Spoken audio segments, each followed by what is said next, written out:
Hello, and welcome to the podcast about Transformers comics, toys, and everything in between. I'm Onyx Prime with my two co-hosts here. Howdy, I'm Computron. Hi, I'm Kilobyte.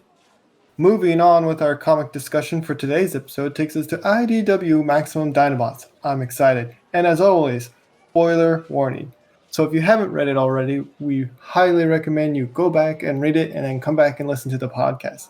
Now, onwards. Both Computron and myself have read the series already, but this is Kilobyte's first time, and we are excited to hear his thoughts about it.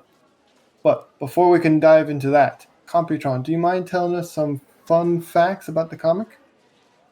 Yeah, the first issue for Maximum Dinobots was released on December 10th, 2008, and the last one came out April 15th, 2009. The writer was Simon Furman, the artist was Nick Roche and James Reyes, with colors by Joanne LaFuente and Josh Burkham. So, fun facts, the Sunstreaker clones appear to be in 4 different colors, gold, black, white, and red. Of the 4, the white and red Sunstreaker clones pay homage to Sunstreaker's Diaclone Lamborghini LP500S Super Tuning toy colors. That was a mouthful. Anyway, the first issue was released the same day as the birthday of Grimlock's first voice actor, Greg Berger. Also, Grimlock bisects a Sunstreaker drone with his sword, including the head. And, well, great, because somebody's got to have to explain to that headmaster's family that he was bisected. That was just, a joke. Funny thing. Spoiler! Anyway, last one. When Ravage breaks into Jimmy's house, Jimmy is playing with the Snake Eyes action figure. Ah, Hasbro, self-inserting. Oh, yes. Gotta just sneak that one in there. Which we'll see more of, don't worry. Anyway, Kilobyte, do you mind giving us a short summary of these comics? Will do. So on this issue, we follow Grimlock as he tries to reunite with his fellow Dinobots that have been captured by the humans. On his journey, he needs to battle the likes of Scorponok, Shockwave, and the humans in order to complete his mission and save his friends. This information has been taken from the wiki. He was caught between a rock and a hard place. Oh, absolutely. So, boys, we have the Dinobots. My boy Grimlock Dinobots! Your boy. is shown roaming around the Skyfire, which is, a spaceship that they took to get to this planet. But it's the word Skyfire is also a homage to the G1 episode of Jetfire, Skyfire debacle. We won't get to that. This is about Dinobots. It's funny that I think about it. It's like when we're talking about the Dinobots, we talk about the all brawn, no brain unit of the Autobots, right? Yep. And so, like, the first thing we kind of see Grimlock doing is trying to repair the Skyfire. I'm like, oh, you're not going to do that. I mean, you're not wrong. You're definitely not wrong. He is welcome to try, though. Yeah. But yeah, so it's a good time all around. Anyway, kind of like bouncing off of that. I don't know. I just thought that was kind of funny that we were talking about the Skyfire, but it's how we see the Dinobots come to Earth, right? So like this is they land in New Zealand, I believe, right? Of all places. Yes. I believe so. That is correct. It's amazing. Like a dinosaur, robot dinosaur can crash land in New Zealand, but here I am, wishing I was in New Zealand. I mean, maybe you just got to crash land New Zealand. No. That should be your vacation from Cybertron. Of all the continents, they hit New Zealand, man. Like, that's not even a continent. It's a little small island. I mean, it's a good place to be. It is. It sure is. So moving on a little bit. In this issue, we finally... So Sunstreaker and Hunter are searching for the other Sunstreaker's real head. So Hunter has become a headmaster, right? As we found out in the last issue. And now he's on a mission to find the true head after escaping the Machinations base the first time. That to me is a little weird because it's like, oh no, I ran away from the real head. Oh no, I gotta go back for the real head. Like you were just there. I was just confused a little bit on like what conscious state was. I mean, I know Hunter and Sunstreaker were connected in the head, Mhm. But like, there's that moment when Sunstreaker would leave, like, or not Sunstreaker, Hunter would leave Sunstreaker's body, Right. and like Hunter looks at him and goes, "All right, I'm gonna leave you for a second," and then goes to the fence. I'm like, "Wait, so was Sunstreaker talking to Hunter through his body? Like, I'm Yeah, confused they here." have like a telekinetic thing, and I think because we're the readers, we can't like see in their head as well. So for us, they speak out loud as we read it. Yeah. Yeah. Okay. That's how I interpret it anyway. Like, I was just confused. Like, wait, was it his chest just talking? Like, why does he need his head if his chest can talk? Right, right. It's a comic. Yeah, I think it's all wired in. It is an interesting dynamic. I'm usually not a fan of headmasters, but like this dynamic between Hunter and Sunstreaker is interesting to me. I may be alone. It is. I just wish that that same dynamic could have like worked with the other headmasters in the sense where Sunstreaker could mess with them. Sure, sure. Like Yeah. mess with the other Sunstreaker clones. Yeah. Yeah. Right. So the comic's called Maximum Dinobots, but we spend our time with Sunstreaker and Grimlock back and forth. And one of our leading up to Grimlock, he's in search for the rest of his team who have been mind controlled by the humans. Woo! Mind control. In a Jurassic Park looking attraction Absolutely. area. Yes, it is. Nothing can go wrong when it looks exactly like Jurassic Park. It's almost like we had a movie about this, but you know. And just like in Jurassic Park, the dinosaurs escape, cause havoc, and what have you. In some weird place in Nevada. Yes. It wasn't even like a city. It was just some random town in Nevada. Yeah, poor town. Yeah. Right. So I guess, do you guys want to, since we're kind of talking about the bots, do you guys want to talk about like the design? Because like Oh yeah. later For on, sure. All beautiful here.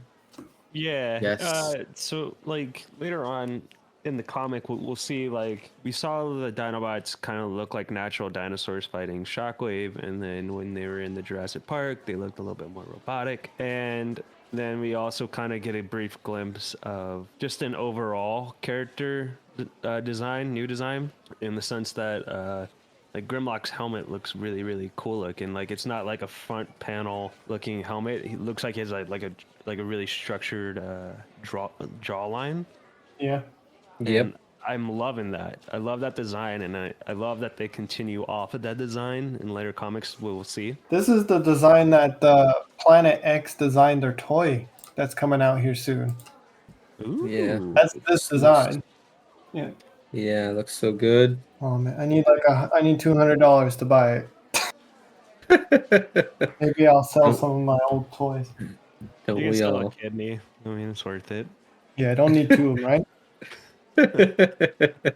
So, Grimlock design. Excellent. Perfect. I love it. I also based one of my costumes off this design. Yeah. You, Yeah. you and I went to a comic, like a Toy Con, essentially. Yeah, Where you many showed moons up. ago now. Yeah. Same place almost. But I'm not gonna lie, they designed that jawline like out of all things. I look at the G1 toy and I'm like, oh, it's kind of cool. It's really nice. It kind of looks like a legitimate like kind of like helmet esque looking headpiece, and then they put a jawline and like, oh, that's a head. That's a good addition. I don't know how they thought about adding that, but that's a good one. That's a boy. That's a sweet boy. So, Grimlock, any other designs that you want to point out? Oh, I have many. Oh, go on. We are here for it. Well, first we mentioned that they had the organic looking dinosaur modes, which reminded me. I don't know if you saw this as a kid, but I saw it was called Extreme Dinosaurs, and they were like a copy of Street Sharks, and so they were humanoid. They were humans that got experimented on, and they became dinosaurs, and then they helped save the city. So it was kind of like a trying to follow the Ninja Turtles, and so I felt like the designs were pretty similar. Yeah. I see what you're saying. Yeah, I see it. Yeah, so I thought that was cool. They kind of went like T-Bone for Grimlock. Yeah. And the Stegosaurus for Slag, it was I feel like it's very accurate to the extreme dinosaurs. Yeah. Yeah, that's fair.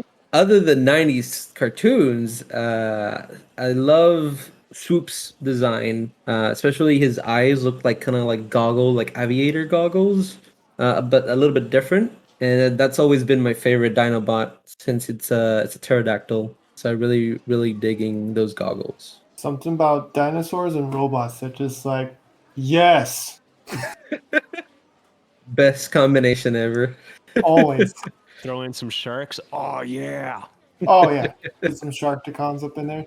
So I want to move on a little bit. So eventually, the Dinobots overcome their mind controlness, and that's because humans were being humans and let them out just a little bit, and then they, came to. They didn't like that. Wasn't it Scorponaut that said lighten it up a little bit? Yeah, lighten up the mind control. Let them have a taste of like the real Dinobot versus Grimlock. It was That kind makes of a sense. yeah, it was a bad move on Scorponok's part.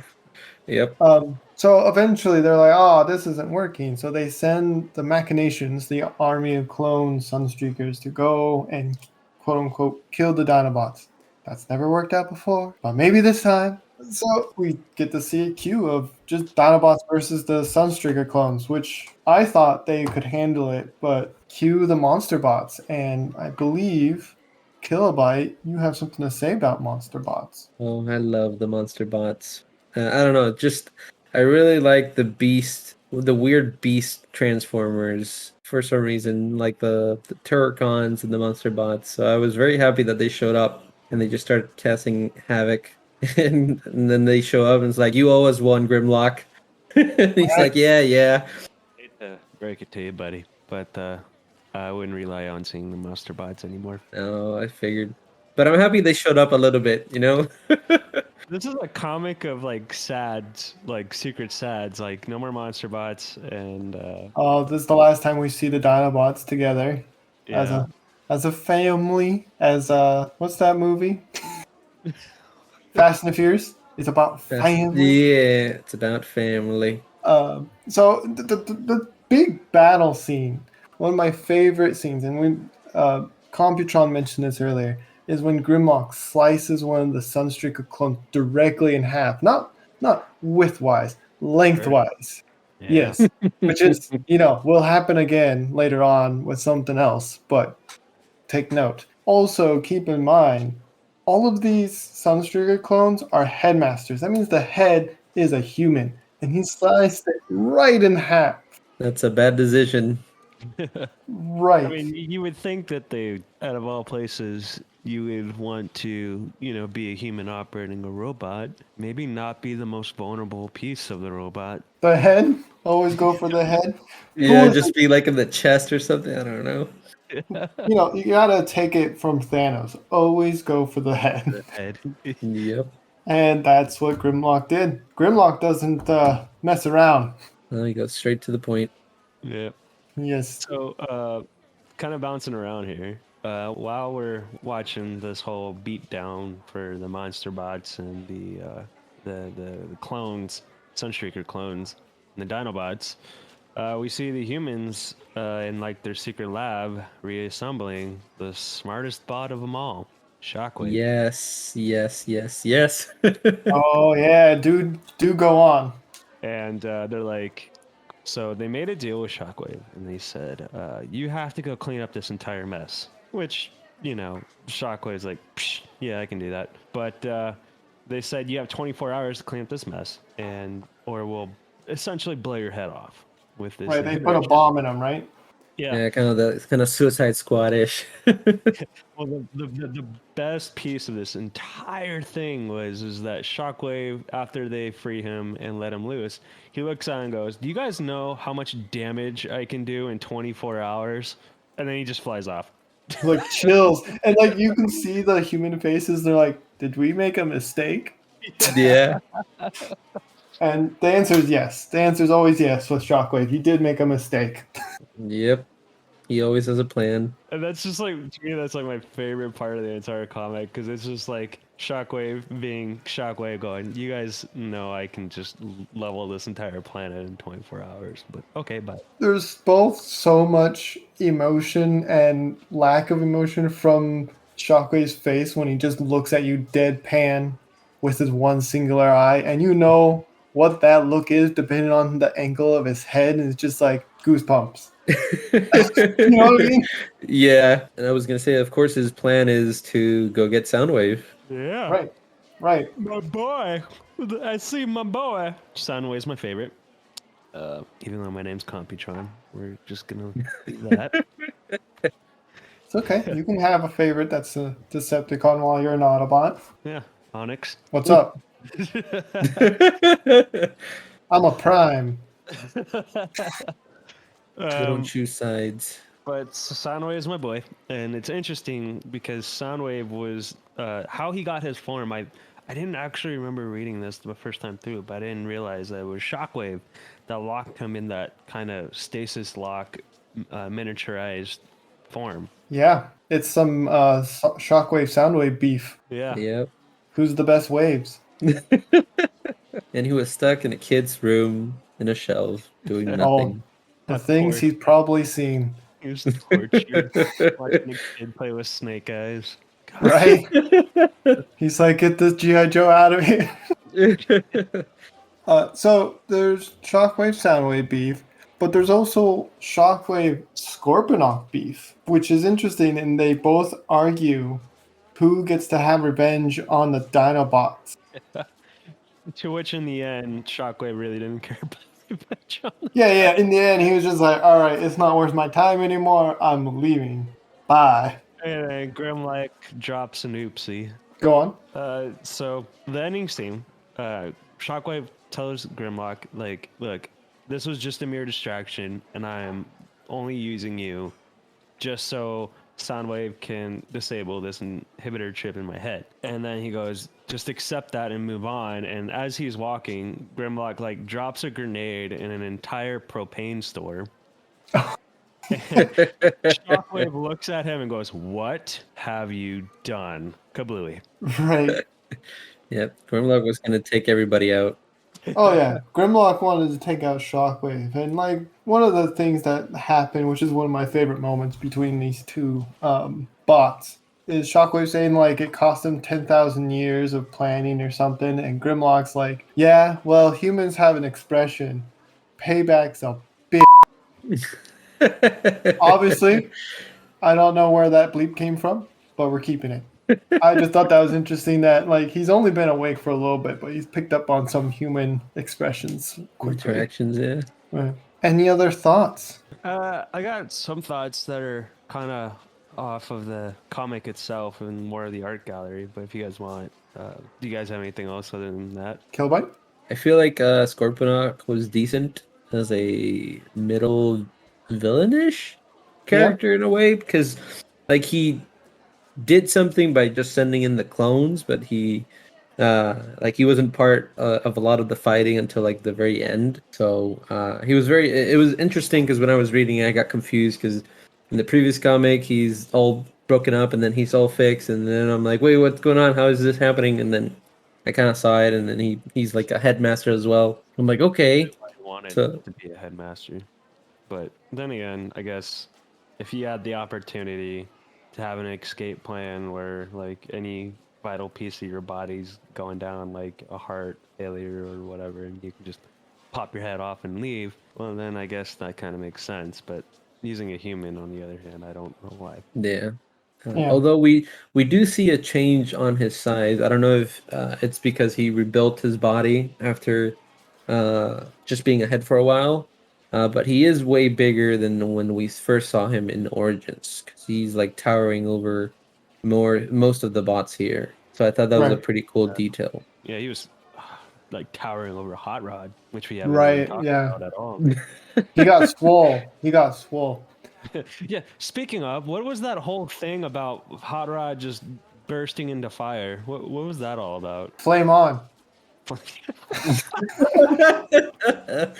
I'm sure that's just a reference to some of the old UK comics where you had like some flame powers, hot rod. Oh, Yeah, okay. but I'm not entirely sure. I do want to take back one thing. I do have one more thing. I'm sure this is Computron's favorite scene is when Soundwave reboots. This is going way back, and Ravage and Laserbeak do a murder on the humans that capture them. So Oh, that yeah. got dark real fast. It's like the humans are like, haha, we got these two. We're gonna use them to search for other robots. And then like soon as Soundwave is free from his Stasis lock ish. stasis lock in his alt mode, Ravage and Laserbeak just commit murder right then and Go, there. go to town. Yeah. Oh, But God. yeah, after that, I have nothing else. I have no more notes here. I feel like overall the story was very good, very fun, very entertaining, and the art style is like on point. I really, really enjoyed it. Yeah. Mhm. It was nice and kind of bittersweet and short, even though it's the last time we'll see the Dinobots together. Yeah. So, before we head out, one thing I wanted to talk about is after the postscript or after the comics, we kind of get to see the art gallery. The comic coming up for us, one of the two comics coming up for us is the All Hail Megatron series. Well, in this one, we see an art gallery for All Hail Grimlock, but it's like Grimlock ripping up like an All Hail Megatron poster and popping out and him screaming, "All Hail Grimlock!" Yes. I'm for it. I'm for it. Like that's to me, I was very close to putting that as like my desktop background. We'll put it on the YouTube version of this podcast. How's that sound? Yeah. that'll work. People can enjoy that stuff. If that's all, let's move on to the next segment. So we actually have one review for our D&D spin-off series. Oh. It is an actual review from a direct message from someone that we know that was listening to the series. They binged the whole thing. I'm Oh, like, my wow. goodness. Yeah, which is, I think, the whole thing is like 6 hours or 7 hours now. Yeah, I'll read it. My favorite character has been Bob. Bring Bob back. All right. Bob from the first episode needs to come back, I guess. We've had two bots ask for Bob now. Right. We've had two people ask for Bob. Apparently, Bob needs to be the A storyline, not the C storyline. Wait, the Bob that was murdered, Bob? No. That was Bob's friend. Oh, Yeah. okay. Bob, you stood over his head or on his head. Yeah, you did try to kill Bob, but you didn't kill Bob. Right. So, next segment, toys. You guys recently got new toys in the mail. I know we talked about them on previous podcasts, but now you have them in your hands. What's your thoughts on them so far? And what are they? So the toy I got was Six Shot, which is amazing. I love the toy. It's well made. It's very heavy, which I was a little bit surprised. It's on the smaller size, but I can pose it in so many forms. I have, of course, he's a six changer, so he has six different forms that I can use. We did do a little photo shoot with him in the Yeah. DJD. So that was very fun, and I'm in love with that figure. I want to get more of from the same company. Yeah. I'm looking forward to Decepticon December, which is a theme that we're going to be doing. Yeah, where we're gonna talk about some obscure characters, or maybe not so obscured, but just kind of bring some characters a little bit into the foreground instead of like the popular ones, and see if we can give you a little bit of fun facts from the characters. And then I got a character. I got Black Shadow or Sky Shadow. Names up for grabs. Hasbro and their names, you know. He's pretty fun. He's the reason why I wanted to get him is because I have the Iron Factory DJD set, and I really enjoyed the scene in the comics. Spoilers, where DJG do a murder on Black Shadow. So I have that recreated scene on my shelf. I'm proud of you. I think that's it for toys. What else do we have? We have some Transformers news. We might have some information for a Transformers game that we might do a review on called Transformers Heavy Metal, which is like made by the company that did Pokemon Go, Niantic, and it's pretty fun. It's interesting. I can't say too much about it because it's not officially released, but we will have content for you when that comes out. Yeah, it's still like in testing and alpha, Right. so only a few can get access to. But Right. hopefully, it comes out here soon, and we can all try it out. If you catch us outside playing it, get out of our way. We're playing it. Yes, I am using my. So if you were friends with Onyx Prime on that game, that's me. I'm assuming that's the same with you, Kilobyte. Yes, that is gonna be me on that game. Yes. And I don't know if you downloaded it, not Not yet. Computron, but they Yeah. brought minicons back, which is we haven't seen those in a while, Yes. and I'm really excited. They're pretty adorable. I really enjoy the ones I Are found. you like using minicons to help you fight Decepticons? Yes, Yes. Amazing. Yes. yes, and they do many different things. Oh, that's great. Yeah. With that, shall we end the show? Yeah. All right. You guys ready for our next read? Transformers Drift Origins? Yeah. I am ready. Awesome. Kilobyte, you want to take us out? Sure do. If you enjoyed this episode, consider sharing it with your friends and subscribing. And thank you so much for listening. Till all are one. Till all are one.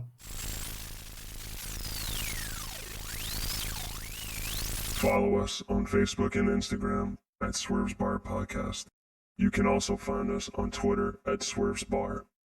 If you're interested in more content, try checking out the spin-off D&D series, Transform and Roll Out, Rise of the World Killers.